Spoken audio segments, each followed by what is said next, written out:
Hello everyone, I will be telling a story called A Fearsome Knight and the Little Dragon, told by James Leckie, and this story is based out of France. Once upon a time, there was a knight named Guy de Rosleon, based out of a small town in France. It so happens that he had gained his fierce and courageous reputation from his father Adrian and his father before him, and so on. As Guy would enter each town, the men would tremble in their shoes, women would swoon, and small children at the side of the mother would promise themselves that one day they would be such a good knight.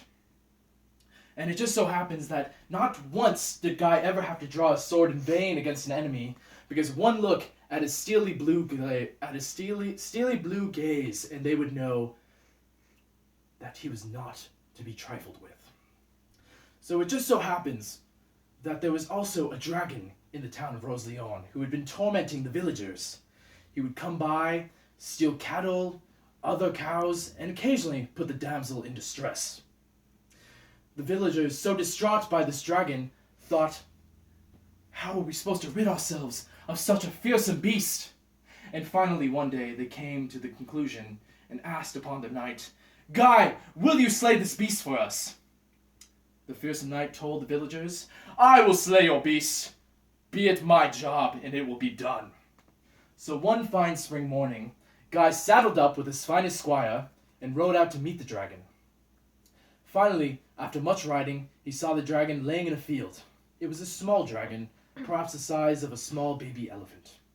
This dragon had been known to give such a scary gaze that would scare everyone away as soon as it locked eyes. The dragon had not known of the reputation of Guy being the fiercest warrior of the land, or of his father and his father before him. So this dragon was not at all betrayed by the look that gave from the steely blue gaze of Guy. Guy got off his saddle, went to go stare at the dragon before him, and the dragon did not move. And the dragon stared at Guy, and Guy did not move. And in Guy's mind he thought, how does this beast beat my blue gaze? No one else has before. And the dragon thought in his mind, how can such a human outsmart me with such a small look? And after an hour, the two had still been looking at each other, and finally the squire, who was conveniently far away, conveniently safe behind a rock, had rid back to the town. He had told the villagers of what had happened, and the villagers had celebrated, yes, the dragon has been vanquished, and other villagers would cry, no, Guy has died in battle.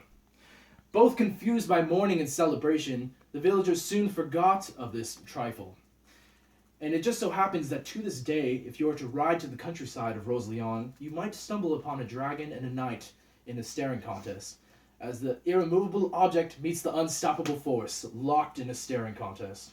And it would not do you much good if you interrupted this staring contest. They would not think kindly of it, nor would the citizens of Rosleon.